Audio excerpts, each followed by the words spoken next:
प्रेम में क्या घटा, प्रेम में क्या बढ़ा, प्रेम में क्या गुणित हुआ, प्रेम में क्या विभाजित हुआ। प्रेम का गणित समझ से परे, आओ हम बस केवल प्रेम करें। नमस्कार, आप देख रहे हैं साहित्य तक के बुक कैफे का एक दिन एक किताब कार्यक्रम। मैं हूं जयप्रकाश पांडे और आज शुक्रवार है और मैं एक कविता संग्रह के साथ उपस्थित हूं। कविता संग्रह का नाम है प्रेमम। रचनाकार हैं, कवि हैं अजीत पाल सिंह दहिया। राजस्थान के जोधपुर जिले के मारवाड़ मथानिया गांव में जन्मे Ajit Pal Singh Dahiya MBA engineering college Jodhpur से सिविल अभियांत्रिकी में स्नातक हैं। कविता, कहानी, लघु कथा, उपन्यास लिखते रहे हैं। कविताओं का जो संग्रह है अप्पो दीपो भव फिलहाल और थोड़ा सा इश्क नाम से प्रकाशित हो चुका है। स्ट्रेंज्ड नाम का अंग्रेजी एक उपन्यास प्रकाशित हुआ है। प्रेम कहानियों का संग्रह जो है रोमान के नाम से प्रकाशित है। यह हिंदी कविताओं का उनका चौथा संग्रह है। आप जानते हैं कि कविताओं के बारे में मैं अपनी राय देने की बजाय सीधे सीधे कविताएं पढ़ता हूँ। और जैसा कि इस पुस्तक के नाम से जाहिर है प्रेमम में प्रेम के जितने रूप हो सकते हैं वह इस पुस्तक में अलग अलग ढंग से शामिल है। मनुष्य वस्तु से भी प्रेम कर सकता है, प्रकृति से भी प्रेम कर सकता है, एक दूसरे से तो प्रेम करता ही करता है। स्त्री और पुरुष के मध्य जो प्रेम है उसके अतिरिक्त भी प्रेम होता है। अनुराग, श्रद्धा, विश्वास, सहानुभूति, गरिमा, समर्पण, निस्वार्थता, करुणा सब कुछ हो सकता है।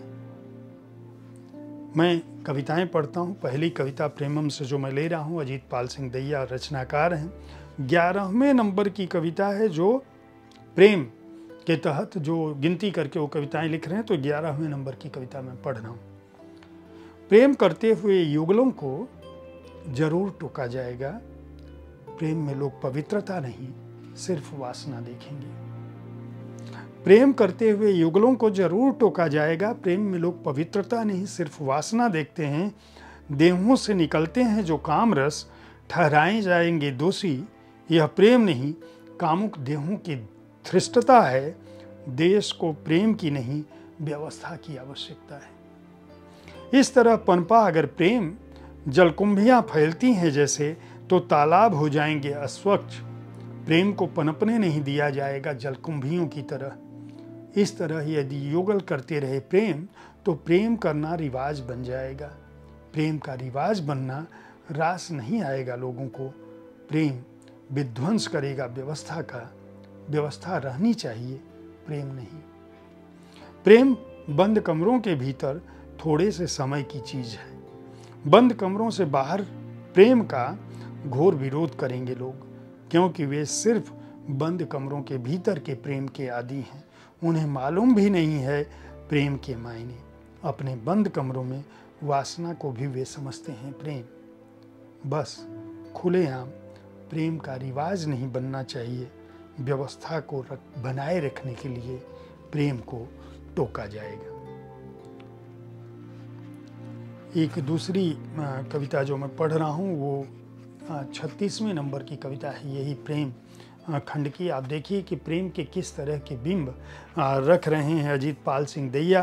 प्रेमम कविता संग्रह है, 36वें नंबर की कविता मैं पढ़ रहा हूँ, यानी कि सारी कविताएं प्रेम पर आधारित हैं। मैंने सहजता से लिया था तुम्हारे उस प्रेम को जो तुमने मुझसे पहले की स्त्रियों से किया था। मुझे इसमें भी कभी कोई समस्या नहीं रही कि तुम मुझसे प्रेम करते हुए भी कर सकते हो किसी अन्य स्त्री से प्रेम। संभवतः तुम कर भी रहे होगे मेरे अलावा अन्य स्त्री से भी प्रेम। मैं अपना पूर्ण अधिकार नहीं जताती तुम्हारे प्रेम पर यह स्वतंत्रता तुम मुझे देने में क्यों हिचकिचाते रहे? मैं क्यों नहीं कर सकती तुम्हारे अतिरिक्त किसी अन्य पुरुष से प्रेम? जिस दिन मैंने कहा था कि तुमसे पहले भी मैं कर चुकी हूँ किसी एक अन्य पुरुष से प्रेम, तुम उस दिन के बाद आज तक सोचते रहे हो कि मैं अब भी करती हूँ उस पुरुष से चोरी छुपे प्रेम। तुमसे प्रेम करते हुए तुम क्यों चाहते हो कि मैं सिर्फ तुम्ही से करती रहूं प्रेम। तुम्हारे अलावा अन्य पुरुष मेरे लिए अपराध है। जिस तरह मैं तुम्हारे प्रेम में पड़ गई थी, क्यों नहीं पड़ सकती ठीक उसी तरह अन्य किसी पुरुष के प्रेम में। मेरे प्रेम पर प्रतिबंध, मेरी इच्छाएं महत्वहीन और तुम्हारा प्रेम स्वतंत्र, तुम्हारी इच्छाओं के अधीन। पुरुष, तुम्हें क्यों नहीं स्वीकार मेरा दूसरा या तीसरा प्रेमी होना, या तुम्हारे रहते हुए किसी अन्य प्रेमी की खोज करना।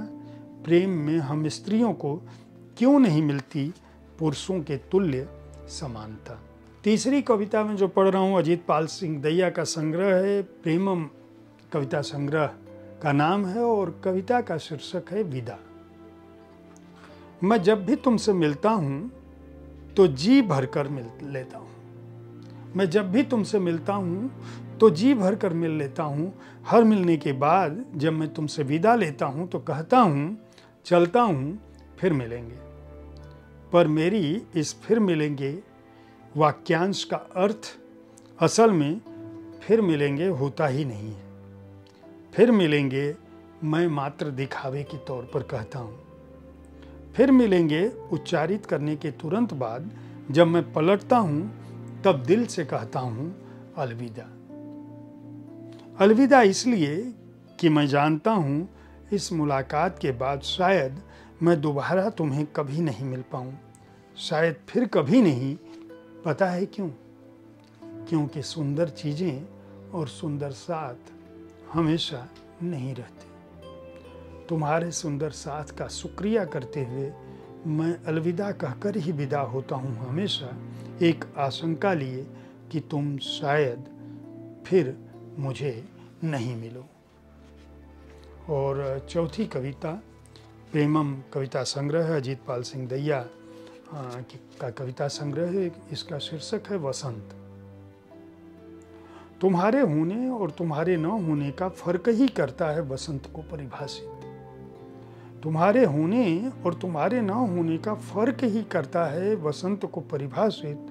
तुम्हारा होना मेरा वसंत है, तुम्हारा न होना मेरा अंत है।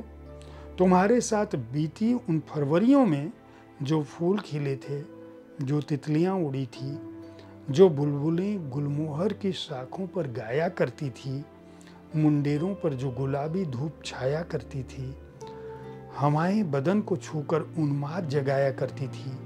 तुम्हारे गीत, मेरी नज़में, वो लंबी रातें, उन्हीं तन, भीगे मन, बतासी बातें, वे ही तो बसंत थे मेरे तुम्हारे।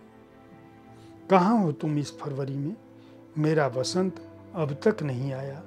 फूल, तितलियाँ, गुलमोहर, बुलबुल, धूप, हवा सब फीके। तन क्लांत, मन आकुल, आंखें तरसी, होठ सूखे, न गीत न नज़में। मेरा वसंत लौटा दो प्रिय, तुम कहाँ हो? चली आओ, चली आओ।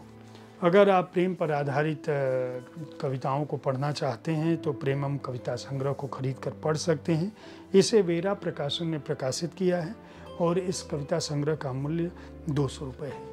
वेरा प्रकाशन की एक विशेषता के बारे में मैं अवश्य कहूँगा कि वेरा प्रकाशन सस्ते मूल्य पर परिष्कृत पुस्तकें उपलब्ध करा रहा है। उनकी कविताएं, उनके प्रकाशन की क्वालिटी भी बहुत अच्छी है और इस बात के लिए मैं वेरा प्रकाशन और उससे प्रकाशित हो रहे लेखकों को भी शुभकामनाएं दूंगा।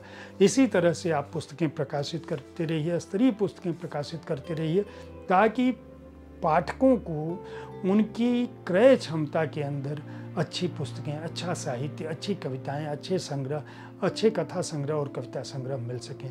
साहित्य तक देखते रहें, बुक कैफे देखते रहें, इस कार्यक्रम के बारे में अपनी राय से अवगत कराते रहें। धन्यवाद।